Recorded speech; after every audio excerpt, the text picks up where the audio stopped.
नमस्कार, news one India देख रहे हैं आप और आपके साथ मैं हूं अंशिका पाठक। पूर्वी दिल्ली नगर निगम की बैठक में आज बीजेपी और आम आदमी पार्टी के पार्षदों के बीच जमकर मारपीट हुई। सदन की बैठक के दौरान अरविंद केजरीवाल के आवास पर हमले और आदेश गुप्ता पर केजरीवाल को अपशब्द कहने का आरोप लगाते हुए नारेबाजी की गई। जवाब में कश्मीर फाइल्स फिल्म पर दिए अरविंद केजरीवाल के बयान को लेकर नारेबाजी करते रहे। इसी दौरान आम आदमी पार्टी और बीजेपी पार्षदों के बीच जमकर मारपीट हुई है। तो वहीं मेयर श्याम सुंदर अग्रवाल ने नेता विपक्ष मनोज त्यागी को मार्शल द्वारा बाहर करवा दिया। तो वहीं बीजेपी के पार्षद संतोष पाल ने आम आदमी पार्षद हसीब उल हसन को जाति सूचक शब्दों का इस्तेमाल किया।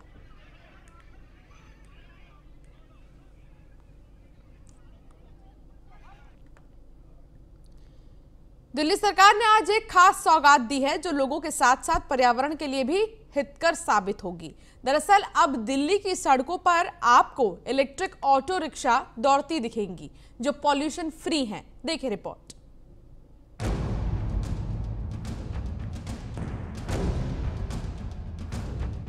सीएम अरविंद केजरीवाल की हरी झंडी दिखाने की ये तस्वीर दिल्ली को प्रदूषण मुक्त बनाने की कवायद का एक हिस्सा है, जिसके तहत उन्होंने इलेक्ट्रिक ऑटो रिक्शा के बेड़े को हरी झंडी दिखाकर रवाना किया।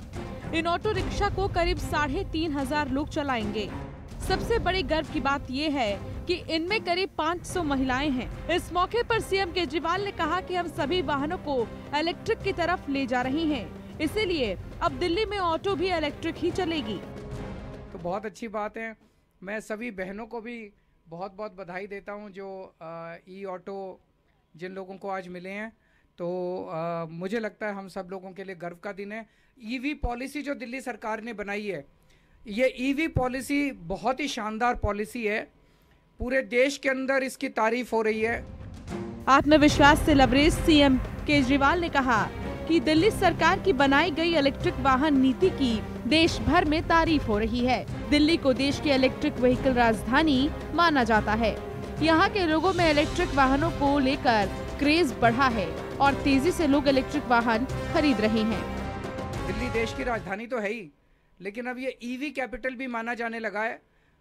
और हमें ये लगता था कि लोगों को थोड़ा टाइम लगेगा। हम कहेंगे भाई लोगों को, भाई अगर नई गाड़ी खरीदनी है, नया कुछ खरीदना है तो इलेक्ट्रिक व्हीकल खरीदो। लेकिन जितनी तेजी से लोगों ने दिल्ली के अंदर इलेक्ट्रिक व्हीकल खरीदने चालू किए, उससे हमें भी आश्चर्य होने लगा है। पहले साल के अंदर ही जब से ईवी पॉलिसी लागू हुई है, इस साल जो व्हीकल्स खरीदे गए टोटल दिल्ली में, उसका 10% व्हीकल इलेक्ट्रिक व्हीकल लोग खरीद रहे हैं। तो लोगों के अंदर भी इलेक्ट्रिक व्हीकल को लेके काफ़ी उत्साह है। इसका मतलब जो हमने ईवी पॉलिसी लागू की है वो सही पॉलिसी है। दिल्ली को प्रदूषण मुक्त बनाने की कवायद के तहत बीते साल सरकार ने 300 इलेक्ट्रिक बसों की मंजूरी दे दी थी, जिसकी डिलीवरी बीते साल नवंबर में ही होने वाली थी। लेकिन कोरोना महामारी ने इसमें अड़ंगा डाल दिया। लेकिन अब बाकी वाहनों की डिलीवरी आने वाले महीनों में होने वाली है। नई इलेक्ट्रिक बसों के अलावा दिल्ली के सार्वजनिक परिवहन बेड़े में 800 सीएनजी बसों को शामिल किया जाएगा।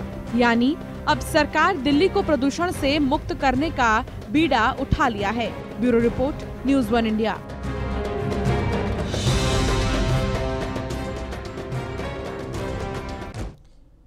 दिल्ली में केजरीवाल सरकार ने इलेक्ट्रिक ऑटो के आवंटन की प्रक्रिया क्या कुछ है ये भी जानकारी दी। आइए आपको ग्राफिक्स के जरिए बता दें कि इलेक्ट्रिक व्हीकल पॉलिसी के तहत आवंटन की प्रक्रिया की जाएगी। माई ईवी पोर्टल पर इसका रजिस्ट्रेशन करना होगा। प्रत्येक ऑटो पर 30,000 रुपए की सब्सिडी दी जाएगी।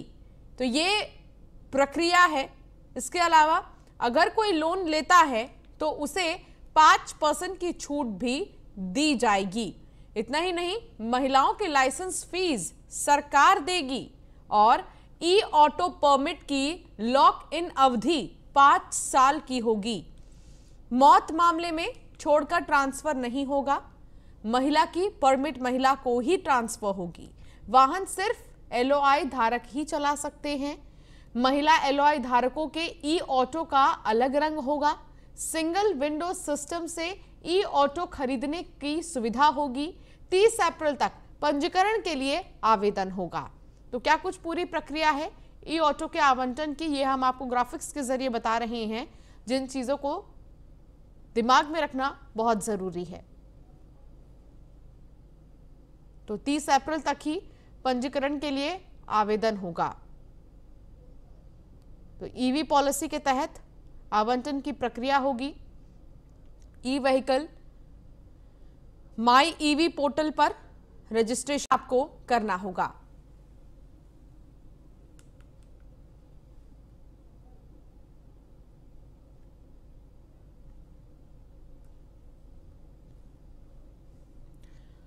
कोरोना को लेकर केजरीवाल का बड़ा फैसला। दिल्ली में मास्क नहीं लगाने पर कोई जुर्माना नहीं लगेगा। डीडीएमए की बैठक में यह फैसला लिया गया है। दिल्ली में महामारी एक्ट जारी रहेगा, कोरोना जांच और टीकाकरण भी जारी रहेगा। तो डीडीएमए की बैठक में यह फैसला लिया गया है, जहां आपको बता दें कि दिल्ली में एक तरफ जहां महामारी एक्ट जारी रहेगा, तो दूसरी तरफ अगर आप मास्क नहीं लगाते हैं तो किसी तरह का जुर्माना नहीं लगेगा। कोरोना जांच और टीकाकरण भी जारी रहेगा। कोरोना को लेकर केजरीवाल सरकार ने यह बहुत बड़ा फैसला लिया है कि अगर आप मास्क नहीं लगा रहे हैं तो कोई जुर्माना नहीं लगेगा। डीडीएमए की बैठक में यह फैसला लिया गया है। दिल्ली में महामारी एक्ट जारी रहेगा। सारे गाइडलाइंस एक तरफ हैं तो दूसरी तरफ कोरोना जांच और टीकाकरण भी जारी रहेगा।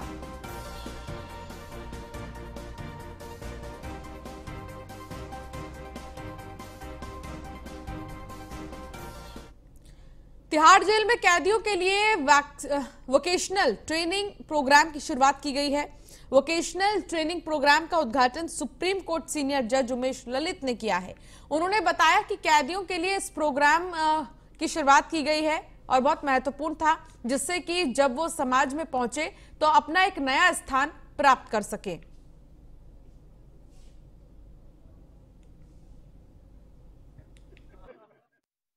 आज हमने एक वोकेशनल ट्रेनिंग सेंटर का इनॉग्रेशन किया है, जहाँ पर कई सारी चीज़ें जैसे कंप्यूटर ठीक कराना या कई सारे इंस्ट्रूमेंट्स ठीक कराना या फिर पेंटिंग कराना, ऐसी कलाएं सिखाना, ऐसा एक सेंटर है। आइडिया ये है कि जो इनमेट्स है, जो बंदी है, वो उनकी प्रतिभा को थोड़ा सा उभार ले, जहाँ पर भी सोई हुई प्रतिभा है उसको जाग ले, ताकि आगे चल के वो एक अच्छे इंसान बन सके और जब भी यहाँ से बाहर निकले कारागृह से तो अपने आप को उभार ले, अपने आप को एक अच्छा नागरिक बना ले। तो इसलिए ये वोकेशनल ट्रेनिंग सेंटर, ऐसे ट्रेनिंग सेंटर की बहुत ज़रूरत है किसी भी जेल में। तो मेरा तो ये सुझाव था इनको कि एक ITI का कोर्स या ऐसे भी कोर्स हो जाएं। अंदर एक जगह है जहाँ पर कंप्यूटर ट्रेनिंग का कोर्स होता है, जिसके बाद एक सर्टिफिकेट भी दिया जाता है। ये ऐसी जो चीज़ें बड़ी सराहने वाली बातें हैं, तो इसको बढ़ावा देना चाहिए। आज हमने एक वोकेशनल ट्रेनिंग सेंटर का इनॉग्रेशन किया है, जहाँ पर कई सारी चीज़ें। आज तिहाड़ जेल में अपराधियों के लिए वोकेशनल ट्रेनिंग प्रोग्राम की शुरुआत की गई और इस पर बातचीत करने के लिए हमारे साथ DLS से कवलजीत अरोड़ा जी। सर, किस तरीके से आज इस सारे प्रोग्राम की शुरुआत की गई और क्या आगे की रणनीति रखी है, किस तरीके से अपराधियों को सारी पहुंचाएंगे? देखिए, मैं आपके ज़रिए सिर्फ यही कहना चाहूँगा कि आप इमेजिन कीजिए कि जो सीनियर मोस्ट जज हैं सुप्रीम कोर्ट के, honourable miss justice Uday Umesh Lalit ji, आज वो खुद और उसके बाद दिल्ली हाई कोर्ट से 17 और जजेस including the acting chief justice of Delhi high court, वो पर्सनली यहाँ प्रेजेंट थे।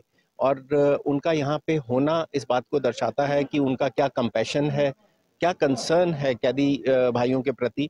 और ये एक अलग बात है कि कोर्ट में जब उनके केसेस चलते हैं उनको एक डिफरेंट नज़रिए से देखा जाता है, क्योंकि कोर्ट को बैलेंस करना होता है इंटरेस्ट एक्यूज का भी और सोसाइटी का भी।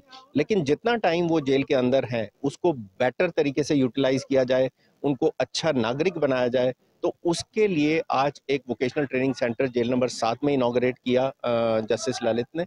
और उसके साथ साथ इनको कानूनी सहायता उपलब्ध कराई जाए, जो उनका संवैधानिक हक है उसके लिए एक लीगल सर्विस क्लिनिक नए रूप से जेल नंबर 7 में उसका इनॉग्रेशन किया। सर क्या माने ये जो कैदी हैं, जो युवा जाने अनजाने में अपराध की दुनिया में कदम रख देते हैं, उन्हें भी मुख्य धारा में लाने के लिए DLSS काम कर रहे हैं? बिल्कुल, हमारा मकसद ही यही है कि जितने भी मार्जिनलाइज सेक्शंस ऑफ सोसाइटी हैं उनके लिए हम अलग अलग तरीके से काम करें ताकि उनको मेन स्ट्रीम में लाया जा सके। अगर हम बात करते हैं सबका साथ सबका विकास, वो तब तक पॉसिबल नहीं है कि अगर हम समाज के एक तबके के लोगों को या कुछ परसेंटेज ऑफ लोगों को अगर हम पीछे छोड़ दें। ज़रूरत है सबको साथ लेके चलने की, और जाने अनजाने कभी किसी सर्कमस्टांसेस की वजह से कुछ अगर गलत हो गया है तो हमारी कोशिश ये रहती है कि ये समय का सदुपयोग करके वो एक अच्छे नागरिक बने। सबका साथ सबका विकास पे काम करते हुए आज DLSS ने वोकेशनल ट्रेनिंग प्रोग्राम की शुरुआत कर दी है। हमारे साथ DLSS member secretary Kamaljeet Arora ने बताया कि सबका साथ सबका विकास तभी हो सकता है कि समाज के सभी अंगों का हम विकास करें, और इसके लिए तिहाड़ जेल के कैदियों के लिए आज वोकेशनल ट्रेनिंग प्रोग्राम की शुरुआत कर दी गई है। किरणपाल सिंह, दिल्ली। दिल्ली के रोहिणी सेक्टर 24 में बदमाशों ने फिल्मी स्टाइल में करीब 2 करोड़ रुपए की लूट की वारदात को अंजाम दिया है। ये पूरी वारदात सीसीटीवी कैमरे में कैद हो गई। मंगलवार की रात रोहिणी सेक्टर 22 के रहने वाले नरेंद्र कुमार अग्रवाल की कार पर बाइक सवार बदमाशों ने धावा बोल दिया और जाल बिछाकर 2 करोड़ रुपए लूट कर फरार हो गए। बताया जा रहा है कि नरेंद्र अग्रवाल कार से अपने भतीजे के घर जा रहे थे। कार उनका ड्राइवर चला रहा था। कार जैसे ही सेक्टर 24 पहुंची, एक स्कूटी पर सवार शख्स ने उनकी कार को रुकवाया और बातों में उलझाने लगा। इसके बाद पीछे से कुछ और बदमाश आए और ड्राइवर के साइड की खिड़की का कांच तोड़कर कार की चाबी छीनी और डिक्की खोल ली। इसके बाद ये बदमाश डिक्की में रखे रुपए से भरे 3 बैग को लेकर फरार हो गए।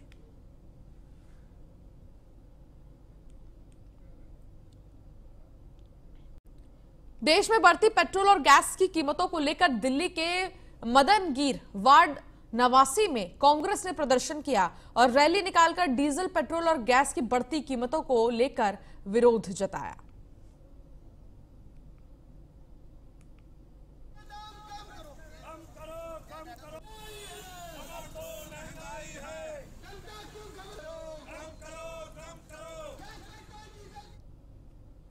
दिल्ली के राजपार्क इलाके में दबंगों ने एक महिला को बेरहमी से पीटा, जिसका वीडियो सीसीटीवी में कैद हो गया है। सीसीटीवी में कैद इन तस्वीरों में देखा जा सकता है साफ तौर पर कि किस तरह 3 दबंग डंडों से महिला को पीट रहे हैं। महिला जमीन पर गिर गई, बावजूद इसके डंडों के वार नहीं रुके। वारदात लगभग 22 मार्च की है। जो लोग इस महिला को डंडों से पीट रहे हैं वो महिला के पड़ोसी हैं। अब महिला ने इसकी शिकायत की है पुलिस को। पुलिस ने आश्वासन दिया है कि जल्द से जल्द कार्रवाई की जाएगी। अभी कुछ इंस्टेंस आए हैं जिसमें वुमेन के प्रति काफ़ी लोग पिटाई, मतलब ऐसा कुछ वीडियो वायरल हो रहे हैं।